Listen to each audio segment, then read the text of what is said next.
Good morning बच्चों, मैं doctor Anjani Kumar Tripathi, SSB inter college Ayodhya आज आपके समक्ष आपके पाठ्यक्रम का एक महत्वपूर्ण भाग पृथ्वी की आंतरिक संरचना की चर्चा करूंगा, जिसके अंतर्गत हम ये जानने का प्रयास करेंगे कि पृथ्वी के अंतरतम का जो निर्माण है वो किस प्रकार के पदार्थों से हुआ है एवं उसकी संरचना में ऐसे कौन कौन से तत्व पाए जाते हैं जो कि उसके अंतरतम के परतों में विभिन्न प्रकार की पाए जाने वाली विभिन्नताओं को बताने का प्रयास करते हैं या बताते हैं। ठीक, तो हम जैसा कि आप जानते हैं, आपको एक प्रमाण के तौर पर कुछ बातें हम बताना चाहेंगे, जिसके अंतर्गत हम ये जान सकते हैं कि पृथ्वी के अंतरतम की जानकारी अभी बहुत ज़्यादा हासिल नहीं हो पाई है।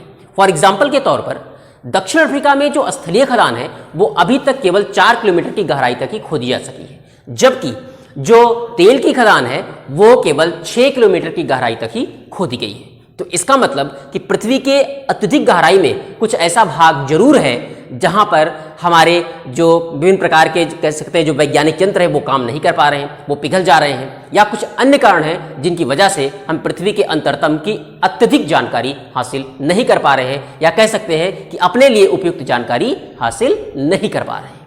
ठीक, तो आइए अब चर्चा करते हैं कि ऐसे कौन कौन से साक्ष्य हैं जिनके आधार पर हम पृथ्वी के अंतरतम की जानकारी को प्राप्त कर सकते हैं। तो सबसे पहली चीज ध्यान रखिए, यहां लिखा गया है पृथ्वी के अभ्यंतर की जानकारी देने वाले स्रोत। तो अभ्यंतर की जानकारी देने वाले स्रोतों में सबसे पहला है अप्राकृतिक स्रोत, दूसरा है पृथ्वी की उत्पत्ति से संबंधित सिद्धांतों के साक्ष्य, और अगला है प्राकृतिक स्रोत। तो इसमें सबसे पहले हम अप्राकृतिक स्रोत की चर्चा करेंगे, तो जिसमें सबसे पहला है घनत्व। जैसा कि पृथ्वी के क्रस्ट के बारे में जानकारी वैज्ञानिकों के द्वारा दी जाती है कि इसका जो घनत्व है वो 2.7 है। पृथ्वी क्रस्ट का अर्थात पृथ्वी के ऊपरी भाग का जो घनत्व है वो 2.7 है, जबकि इसका औसत घनत्व वो है क्या 5.5। तो उसी औसत घनत्व के अनुमान के आधार पर हम पृथ्वी के अंतरतम का घनत्व 11 पॉइंट से ज्यादा बताते हैं, 11 ग्राम पर सेंटीमीटर क्यूब से ज्यादा बताते हैं कि वो जो ग्राम पर सेंटीमीटर क्यूब है वो क्या है, घनत्व की इकाई है।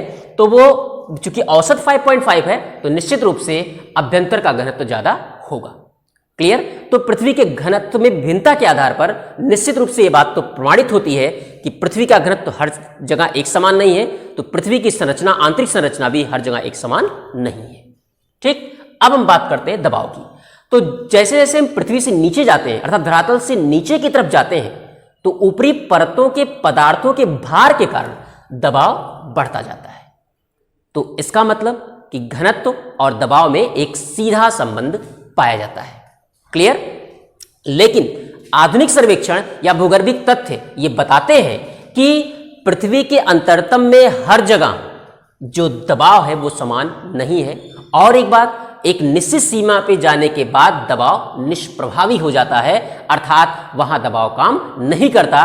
तो इसका मतलब कि एक निश्चित सीमा के बाद पृथ्वी के आंतरिक भाग की संरचना में एक अलग प्रकार का कोई न कोई तत्व पाया जाता है, जिसकी वजह से, या उसकी संरचना इस प्रकार की है जिसकी वजह से हमें ये बात मालूम पड़ती है कि पृथ्वी का जो दबाव है वो हर जगह एक समान नहीं है। इतनी बातें क्लियर? अब चर्चा करते हैं हम तापमान की। तो तापमान आप जानते हैं कि प्रति 32 मीटर की गहराई पर जाने पर, प्रति 32 मीटर की धरातल से जब हम 32 किलोमीटर की गहराई पर नीचे जाएंगे तो 1 डिग्री सेंटीग्रेड तापमान कम हो जाता है। ठीक, लेकिन यह तापमान एक समान दर से नहीं बढ़ता है। सॉरी, अभी हमने कहा कम नहीं, प्रति 32 मीटर की गहराई पर जैसे जैसे हम जाते हैं धरातल से 1 डिग्री सेंटीग्रेड तापमान में वृद्धि दर्ज होती है। ठीक, याद रखिएगा, कमी नहीं होती है। प्रति 32 मीटर की गहराई पर जाने पर 1 डिग्री सेंटीग्रेड तापमान की वृद्धि होती है। तो लेकिन यह वृद्धि सर्वत्र एक समान नहीं है। ऐसे प्रमाण मिले हैं कि पृथ्वी का जो ऊपरी भाग है उसमें रेडियो सक्रिय पदार्थों की, मतलब ये जो क्रस्ट वाला हिस्सा है इस पर रेडियो सक्रिय पदार्थों की मात्रा ज्यादा है, तो निश्चित रूप से ऊपरी भाग पर ऊष्मा का जनन ज्यादा हो रहा है। ठीक, इस तापमान के आधार पर कि किस किस गहराई तक लगभग तापमान कितना ज्यादा होगा, कुछ कैटेगराइजेशन किया गया है, जिसमें 100 किलोमीटर की गहराई तक तापमान 1100 डिग्री सेंटीग्रेड माना जाता है, जबकि 400 से 500 किलोमीटर की गहराई के मध्य यह तापमान 1500 डिग्री सेंटीग्रेड से 1900 डिग्री सेंटीग्रेड के आसपास बताया जाता है। और अगर हम 2900 किलोमीटर की गहराई की बात करें तो वहां 3700 डिग्री सेंटीग्रेड है। और अगर आंतरिक भाग की ओर 5100 किलोमीटर तक जाएं तो यह तापमान लगभग 4300 डिग्री सेंटीग्रेड हो जाता है। तो इस प्रकार से आपने देखा होगा कि जैसे जैसे हम गहराई की तरफ बढ़ते जा रहे हैं, अर्थात पृथ्वी के आंतरिक हिस्से की तरफ बढ़ते जा रहे हैं, तापमान की मात्रा बहुत अधिक होती जा रही है। तो निश्चित रूप से इतनी अधिक गहराई पर और इतने अधिक तापमान पर हम किसी विशेष प्रकार की तकनीक को अगर छोड़ दें तो निश्चित रूप से हम एक सामान्य तरीके से या कह सकते हैं कि आज जो भी वैज्ञानिक साक्ष्य अवेलेबल है, जो वैज्ञानिक तकनीकी अवेलेबल है, उसके हिसाब से हम पृथ्वी के अंतरतम की बहुत अधिक जानकारी हासिल नहीं कर सकते हैं। इतनी बातें क्लियर? ठीक, अब हम चर्चा करते हैं पृथ्वी की उत्पत्ति से संबंधित सिद्धांतों के साक्ष्य की। तो पृथ्वी के उत्पत्ति से संबंधित जो सिद्धांत हैं, जैसे ग्रहाणु परिकल्पना, तो ग्रहाणु परिकल्पना ये मानती है कि जो ग्रहाणु थे वो ठोस आकार के थे, तो उनके आपस में संलयन से हुआ है, अर्थात वो ठोस हो गए ग्रहाणु आपस में मिलकर, तब पृथ्वी और अन्य ग्रहों का निर्माण हुआ। तो निश्चित रूप से पृथ्वी को कैसा होना चाहिए? पृथ्वी को ठोस होना चाहिए, जबकि ऐसा सर्वत्र नहीं है। अगर हम वायव्य निहारिका परिकल्पना की बात करें तो पृथ्वी को गैसीय अवस्था में होना चाहिए, ऐसा भी नहीं है। ठीक, उसी तरह से हम निहारिका परिकल्पना की बात करें तो तरल अवस्था में होना चाहिए, जबकि ऐसा भी हर जगह नहीं पाया था। तरल तो है कहीं न कहीं पृथ्वी, लेकिन सर्वत्र वो तरल नहीं है। तो इस प्रकार से जो पृथ्वी के उत्पत्ति से संबंधित सिद्धांत हैं, ये भी पृथ्वी के अंतरतम की सही जानकारी अवेलेबल नहीं करा पाते हैं। अब हम बात करते हैं प्राकृतिक स्रोतों की। तो प्राकृतिक स्रोत के अंतर्गत ज्वालामुखी एक महत्वपूर्ण बिंदु है। ज्वालामुखी के लिए जो पदार्थ मिलता है अर्थात मैग्मा, वो पृथ्वी की गहराई से आता है, और पृथ्वी की गहराई में उस हिस्से से आता है जहां तापमान ज्यादा है और चट्टानें पिघल जाती हैं। ठीक, तो इसका मतलब क्या है कि पृथ्वी के अंदर एक ऐसा हिस्सा जरूर है जहां तापमान ज्यादा है, पृथ्वी तरल अवस्था में है, वहां से मैग्मा प्राप्त होता है। ठीक, लेकिन जो वर्तमान वैज्ञानिक तथ्य हैं वो ये बताते हैं कि पूरी पृथ्वी तरल अवस्था में नहीं है। चट्टानें जो पिघल रही हैं, जो तरल अवस्था में है, उसका कारण क्या है कि भूगर्भीय हलचलों के दौरान चट्टानों पर से दबाव कम हो जाता है। जब भूगर्भीय हलचलें होती हैं तो उसमें चट्टानों पर जो दबाव रिलीज हो जाता है तो चट्टानें पिघल जाती हैं। क्लियर? तो इस प्रकार से ज्वालामुखी से संबंधित जो साक्ष्य, जो स्रोत हैं, वो बहुत हद तक तो नहीं, लेकिन कुछ हद तक पृथ्वी के एक तरलावस्था के बारे में जानकारी प्रदान करते हैं। अगला, भूकंप विज्ञान। वर्तमान में भूकंप विज्ञान को सबसे प्रमाणिक साक्ष्य के तौर पर माना जाता है। जहां से भूकंप की उत्पत्ति होती है उसको हम भूकंप केंद्र कहते हैं, एपिसेंटर कहते हैं। यहीं पर सबसे पहले पी वेव्स पहुंचती है और भूकंप के दौरान 3 प्रकार की लहरें चलती हैं, पी वेव्स, एस वेव्स और एल वेव्स। पी वेव को हम प्राइमरी वेव्स कहते हैं, एस को सेकेंडरी वेव्स कहते हैं और एल को लैटरल वेव्स कहते हैं। पी वेव्स की जो गति ये सबसे वेगवान लहरें होती हैं। पी वेव सबसे वेगवान लहरें होती हैं और ये ठोस भाग में अत्यधिक तीव्र गति से, जो कि द्रव भाग में धीमी गति से चलती है। तो इससे एक बात हम समझ सकते हैं कि जहां पर ये तेज चलेगी पृथ्वी के भाग में वो ठोस होगा, जहां धीमी चलेंगी वो तरल होगा। तो ये तो काफी हद तक इस समस्या को सुलझाने का प्रयास तो कर ही सकता है या सुलझा सकता है। दूसरा, एस वेव्स। एस वेव्स, इसकी प्रकृति प्रकाश तरंगों की भांति होती है। ये करती क्या है? ये जहां द्रव भाग होता है वहां लुप्त हो जाती है और ठोस में इसकी गति धीमी होती है। तो ये भी अपनी गति के आधार पर पृथ्वी के अंतरतम की जानकारी दे सकते हैं। ठीक, अब बात करते हैं एल वेव्स की। तो एल वेव, इसको हम धरातलीय लहर कहते हैं। ये बहुत खतरनाक होती हैं, गति तो बहुत ज्यादा नहीं होती, लेकिन ये पृथ्वी के धरातल के समीप चलती हैं, क्रस्ट के समीप चलती हैं, इसलिए ये अधिक खतरनाक हो जाती हैं। तो इन लहरों के आधार पर हम पृथ्वी के अंतरतम की जानकारी काफी हद तक हासिल कर सकते हैं। अब आप देख रहे होंगे एक फिगर बना हुआ है, यहां लिखा हुआ है कि पी तथा एस लहरों का भ्रमण पथ। ठीक, तो भूकंप विज्ञान के साक्ष्य के आधार पर, इन लहरों की गति के आधार पर, ठीक, हम ये जानते हैं कि जो पृथ्वी के अंदर जो ये भूकंपीय तरंगे हैं, जो पी एस एल वेव्स हैं, खासकर पी और एस वेव्स, ये सीधे नहीं चलती, ये वक्राकार पथ का अनुसरण करती है। कारण क्या है कि पृथ्वी में हर जगह घनत्व समान नहीं है। तो पृथ्वी में हर जगह घनत्व समान नहीं है, अर्थात उनकी जो पदार्थों की संरचना वो एक समान नहीं है। इसकी वजह से ये लहरें सीधी ना होकर वक्राकार पथ का अनुसरण करती हैं। इतनी बातें क्लियर? और एस लहर तो 2900 किलोमीटर की गहराई के बाद गायब हो जाती है। 2900 किलोमीटर गहराई पर वो पूरी तरह गायब हो जाती है। तो इसके मतलब 2900 किलोमीटर का जो हिस्सा है जो किसके अंतर्गत आता है, जो मेंटल के अंतर्गत आता है, तो कोर और मेंटल के बीच का जो हिस्सा है, अर्थात ये कह सकते हैं हम कि जो आंतरिक भाग है, आंतरिक कोर है, आंतरिक कोर के ऊपर का हिस्सा वो कैसा होगा, वो तरल अवस्था में होना चाहिए। ठीक, तो इनके और एक बात, जो पी तथा एस लहरें हैं, ये जब कोर के, ये क्रोड वाला हिस्सा, क्या है, क्रोड है, ये क्या है, क्रोड, क्रोड के पास, क्रोड के हिस्से पर पी तथा एस लहरें वक्राकार होकर सतह की तरफ अवतल हो जाती है। क्रोड के पास पी तथा एस लहरें वक्राकार होकर सतह की ओर अवतल हो जाती है। ठीक, तो इस प्रकार से इन भूकंपीय तरंगों के वक्राकार भ्रमण पथ एवं गति के आधार पर हम 3 प्रकार के इनके अलग अलग घनत्व की चर्चा करते हैं और ये मानते हैं कि जो घनत्व होगा वो अलग अलग होगा। और इस प्रकार से ऊपरी परत के घनत्व का निर्धारण, ऊपरी परत बताया जाता है कि उसका घनत्व 2.7 है, मध्यवर्ती परत का घनत्व 3.0 है तथा निचली परत का जो घनत्व है अर्थात 2900 किलोमीटर की गहराई के बाद का हिस्सा वो 8 से 11.0 ग्राम पर सेंटीमीटर क्यूब के आसपास पाया जाता है। इतनी बातें क्लियर हुई। अब अगला जो प्रमाण है वो है उल्काएं। तो वास्तव में जो उल्काएं हैं, ये उल्काओं की संरचना के विश्लेषण से, अगर उल्काओं की संरचना के विश्लेषण की बात करें तो इससे पृथ्वी की आंतरिक संरचना के बारे में अनुमान लगाने में मदद मिल सकती है। इतनी बातें क्लियर। अब हम सबसे महत्वपूर्ण जो चर्चा करने वाले हैं वो है अंतरराष्ट्रीय भूभौतिकी एवं भूविज्ञान सर्वेक्षण विभाग के द्वारा। ठीक, तो ये बताता है जो अंतरराष्ट्रीय भू आकारिकीता भूभौतिकी संघ है, उसने अपने अभिनव प्रेक्षण के आधार पर पृथ्वी की एक आंतरिक काट की संरचना की है। उसके आधार पर 3 परतों का निर्धारण किया गया है, जिसमें एक परत है क्रस्ट, दूसरी है मेंटिल और तीसरी है कोर। तो ये जो 3 परतें हैं, इन परतों को भी सब डिवाइड किया गया है और किस आधार पर, इनके घनत्व के आधार पर और साथ साथ भूकंपीय लहरों की गति के आधार पर। यहां देखिए लिखा हुआ है डेप्थ इन किलोमीटर, आगे लिखा हुआ डेंसिटी। तो हर परत की डेंसिटी अलग अलग बताई गई है। तो हम सबसे पहले चर्चा करते हैं क्रस्ट की।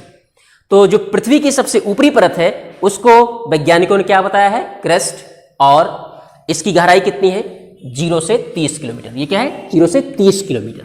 कहीं कहीं इसे 100 किलोमीटर भी माना गया है। ठीक, लेकिन अंतर्राष्ट्रीय भूभौतिकी विज्ञान संस्थान के द्वारा इसे 30 किलोमीटर बताया जाता है। ठीक, इसकी संरचना हल्के पदार्थों सिलिका और एल्युमिनियम से हुई है, इसलिए इसको सियाल के नाम से जाना जाता है। और एक विशेष बात जो महत्वपूर्ण है इसके अंतर्गत वो ये है कि इसके ऊपरी हिस्से पर यहां पर जो पी लहरों की गति है वो 6.1 किलोमीटर पर सेकंड है। वो कितना है, 6.1 किलोमीटर पर सेकंड है। लेकिन जैसे हम निचली क्रस्ट पर आते हैं यहां पर इसकी गति बढ़कर 6.9 किलोमीटर प्रति सेकंड हो जाती है। कितनी हो जाती है, 6.9 किलोमीटर प्रति सेकंड, और घनत्व भी यहां बढ़ जाता है। ठीक, तो पृथ्वी का जो ये हिस्सा है इसमें गति कितनी हुई, मतलब ऊपरी हिस्से पर 6.9, घनत्व 2.7 से 2.9, और ये हिस्सा यहाँ गति जो निचला हिस्सा है 6.9 किलोमीटर प्रति सेकंड पी लहर की गति होती है, और यहाँ पर घनत्व भी 3 से 3.3 के आसपास पाया जाता है।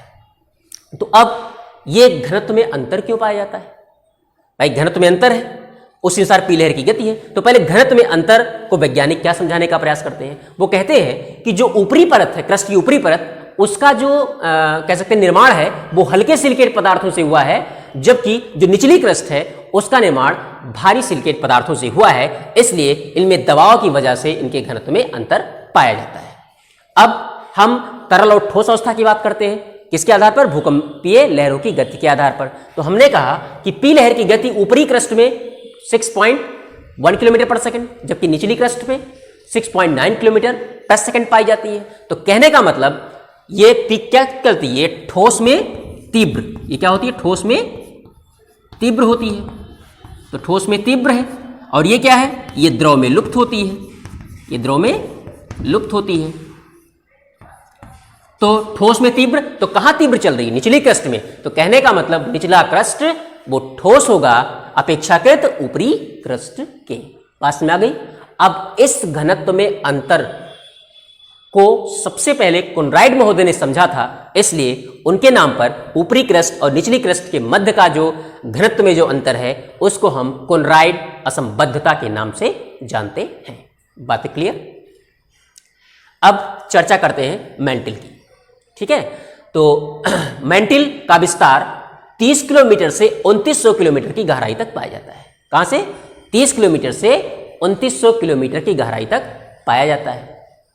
इसमें ध्यान देने वाली बात है कि यहां देखिए अपर मेंटिल, लोअर मेंटिल, फिर एक डिवीजन लाइन की गई है। ठीक, तो 30 से जो 700 किलोमीटर वाला हिस्सा है जो अपर मेंटिल के अंतर्गत आता है। ठीक, इसका ये और या कह सकते हैं पूरा 30 से 2900 किलोमीटर तक का जो हिस्सा है ये सिलिका और मैग्नीशियम से मिलकर बना है, इसलिए वैज्ञानिक इसको संक्षिप्त रूप में सीमा का नाम देते हैं। ठीक, क्या कहा जाता है? सीमा कहा जाता है, सिलिका प्लस मैग्नीशियम। अब इसमें देखना क्या है कि जो 30 से कह सकते हैं जो 30 से पूरा ये 200 हिस्सा ये अपर मेंटल का विशेष भाग है।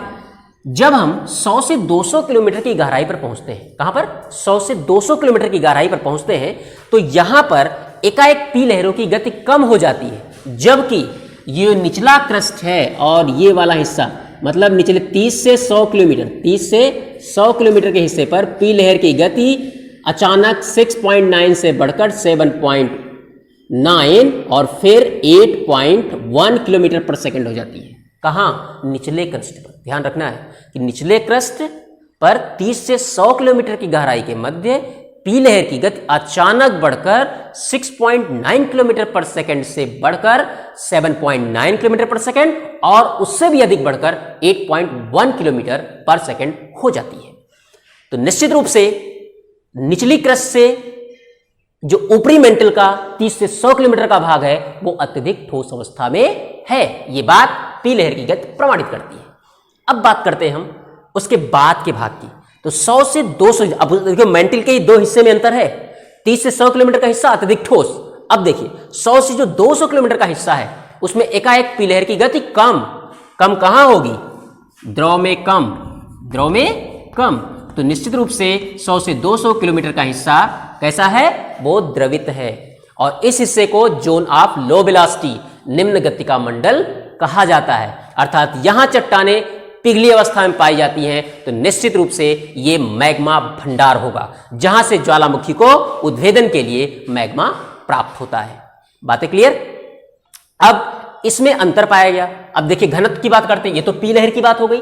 अब घनत्व देखते हैं, निचली क्रस्ट का घनत्व 3.3, ठीक, और ऊपरी मेंटल का 4.3। तो निचली क्रस्ट और ऊपरी मेंटल में जो घनत्व में अंतर पाया गया इसको मोहरोविक महोदय ने बताया था, इसलिए इसको मोह असंबद्धता के नाम से जाना जाता है। इसको इसलिए मोह असंबद्धता के नाम से जाना जाता है। क्लियर? अब हम बात करते हैं आगे लोअर मेंटल और आउटर कोर की। तो लोअर मेंटल का घनत्व 5.5 और फिर कोर का घनत्व 10.0। अर्थात ऊपरी मेंटल से जब हम आउटर कोर की तरफ जाते हैं तो फिर घनत्व में भिन्नता प्राप्त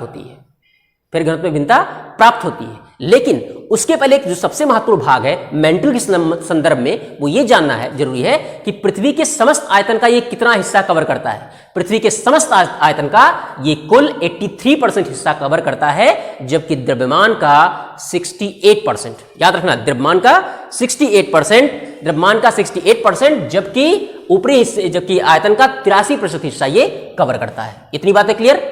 अब हम बात करते हैं कोर की। तो आउटर कोर और लोअर मेंटल के मध्य में जो घनत्व में अंतर पाया जाता है उसको सबसे पहले गुटेनबर्ग महोदय ने देखा था, इसलिए उसको गुटेनबर्ग असंबद्धता के नाम से जाना जाता है। क्लियर? अब यहां पर पी लहरों की गति की चर्चा तो कर ही दी गई। तो 7.9 से 8.1 किलोमीटर ये पूरे क्षेत्र में गति कर रही है। तो इस प्रकार से हम इसको क्या मानते हैं? ये मानते हैं कि ये एक हिस्सा 100 से 200 किलोमीटर का, इसमें क्या था? वो निम्न गति का मंडल था, जबकि बाकी एक सामान्य अवस्था का था। तो लगभग मेंटल का केवल 100 से 200 किलोमीटर का हिस्सा वो क्या माना गया? तरल माना गया और बाकी ठोस माना गया। ठीक, अब हम बात करते हैं सबसे अंतिम हिस्से इनर कोर की। ठीक, तो मिलाकर कोर की। तो कोर का निर्माण हुआ है किससे? याद रखिएगा, निकल और फेरियम अर्थात लोहे से। तो पृथ्वी के कोर का निर्माण या अंतरतम का निर्माण वो किससे हुआ है? वो निकल और लोहे से हुआ है और इसी वजह से पृथ्वी में चुंबकत्व भी पाया जाता है। ये बात प्रमाणित होती है। अब इसमें एक चीज ध्यान देने वाली जो सबसे महत्वपूर्ण बात है, यहां भी घनत्व में अंतर। आप देखिए यहां पर आउटर कोर की सीमा पर 10, फिर इनर कोर की सीमा पर 12.3 और आगे जाने पर 13.3 और यहां तक जाएंगे तो 13.6। तो 2900 किलोमीटर से लेकर 6371 किलोमीटर तक का जो पूरा भाग है वो कोर के नाम से जाना जाता है। इसमें से 2900 से 51 से 150 किलोमीटर का जो हिस्सा है उसको हम आउटर कोर के नाम से जानते हैं। और यहां पर जो इसका जो अगर भाग है, अगर हम देखें तो ये पृथ्वी के आयतन का 16%, ये पृथ्वी के आयतन का कोर क्या है? 16% है और द्रव्यमान का 32% हिस्सा कवर किए हुए है। क्लियर?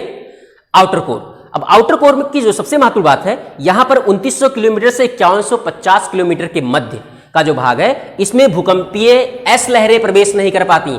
एस का प्रवेश ना करने का मतलब वो भाग कैसा होगा? ये द्रव में गायब है ना, द्रवित होगा। तो ये द्रवित या प्लास्टिक अवस्था में ये आउटर कोर माना जाता है। इतनी बातें क्लियर? अब इनर कोर की बात करते हैं। यहां पर तो घनत्व और बढ़ गया। यहां पर पी लहर की गति बहुत तीव्र, यहां पर पी लहर की गति बहुत तीव्र, तो पी लहर अगर बहुत तीव्र है तो एस भी चलेगी, ये गारंटी है। ठीक, तो पी और एस दोनों, अर्थात ये ठोस भाग है। ठीक, लेकिन ये घनत्व में अंतर है, तो इस घनत्व को सबसे अधिक, अर्थात आउटर कोर और इनर कोर के घनत्व में अंतर जिस वैज्ञानिक ने देखा था उसका नाम था लेहमैन, इसलिए इसको लेहमैन डिसकंटिन्यूटी के नाम से जाना जाता है। किस नाम से? लेहमैन डिसकंटिन्यूटी के नाम से जाना जाता है। यहां पर जो घनत्व है वो 11 पॉइंट से ज्यादा घनत्व पाया जाता है ग्राम पर सेंटीमीटर क्यूब से, 11.0 ग्राम पर सेंटीमीटर क्यूब से ज्यादा घनत्व पाया जाता है। और यहां पर जो पी लहर की गति है वो भी काफी अधिक हो जाती है। घनत्व धीरे धीरे बढ़ते बढ़ते 13.6 ग्राम पर सेंटीमीटर क्यूब हो जाता है और पी लहर की गति 12.3 किलोमीटर पर सेकेंड हो जाती है। तो बच्चों, इस प्रकार से अगर देखें तो जिस तरह से अंतर्राष्ट्रीय भूभौतिकी एवं भूवैज्ञानिक संस्थान ने पूरी बात को देखा है, पूरी बात को समझाया है, उस आधार पर पृथ्वी की आंतरिक संरचना के बारे में हमें लगभग बहुत सी बातें कंफर्म होती हैं, बहुत सी बातों को हम अच्छे से समझ सकते हैं। और ये पृथ्वी के आंतरिक भाग के स्वभाव के बारे में और साथ साथ उसमें पी लहरों की गति के आधार पर तो बातों को बहुत अच्छे से प्रमाणित करने का ये प्रयास करते हैं कि कौन सा भाग ठोस है, कौन सा भाग तरल है। तो निश्चित रूप से इस हिस्से से हम पूरी तरह से लगभग आज तक जो वैज्ञानिक साक्ष्य अवेलेबल हैं उन साक्ष्यों के आधार पर हम पृथ्वी की आंतरिक संरचना को अच्छे से समझ सकते हैं। तो उम्मीद करते हैं कि आपको यह खंड समझ में आया होगा। अब आप इसको अच्छे से एक बार रिवाइज कर लेंगे तो निश्चित रूप से ये आपके लिए ग्राह्य होगा और आपके लिए भविष्य में भी काफी महत्वपूर्ण या लाभदायक सिद्ध होगा। Thank you class.